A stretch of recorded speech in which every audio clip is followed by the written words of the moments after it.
বিপদ আপদ যত বড়ই হোক না কেন, যত বিপদে আপনার নেমে আসুক না কেন, যেই পরিস্থিতিতে আপনি থাকেন না কেন, আপনি আল্লাহর কাছে দোয়া করতে শিখুন। রাসূলুল্লাহ সাল্লাল্লাহু আলাইহি সাল্লামের এই মর্মে তিরমিজিতে 3524 নম্বর হাদিস এবং কি সহিহ তারগিবের মধ্যে হাদিস হচ্ছে 2188 নম্বর হাদিস। রাসূলুল্লাহ সাল্লাল্লাহু আলাইহি সাল্লাম যখন কোনো বিপদের সম্মুখীন হতেন, যখন কোনো বালা মুসিবতের সম্মুখীন হতেন, তখন তিনি এই দোয়া বেশি বেশি করে পাঠ করতেন। দোয়াটি কি?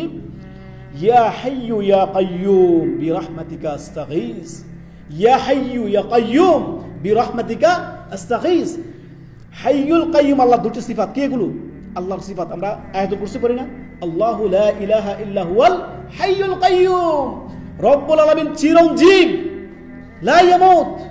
সেই আল্লাহর দুটি সিফাত দিয়ে আপনি দোয়া করছেন, হে আল্লাহ আমি আপনার কাছে সাহায্য চাচ্ছি, বিপদ যত বড়ই হোক আপনার রবের উপরে আপনি কি রাখেন? ভরসা রাখেন, তাওয়াক্কুল রাখেন আল্লাহর উপরে। বিপদ এসছে, আমার রব আমাকে অবশ্যই উদ্ধার করবেন। বিপদ এসছে, অবশ্যই আমার রব আমাকে এ থেকে উত্তোলনের রাস্তা আমাকে বাতলে দিবেন। অতএব ধৈর্য ধারণ করুন, সবর করুন, ফাসবির জামিল, সুন্দর ধৈর্য ধারণ করুন। আমরা কি করি? হতাশ হয়ে যাই। যত বড় বিপদ আপনার নেমে আসুক না কেন, যত আপনার প্রতিকূল অবস্থা আপনার জীবনে আসুক না কেন, আপনি সর্বদাই আল্লাহর উপরে কি থাকবেন? অনড় ইমানের বলে বলিয়ান হবেন। সর্বদাই এই দোয়াটি করতে শিখবেন। হতাশা হায় হতাশ করবেন না বিপদে পড়লে।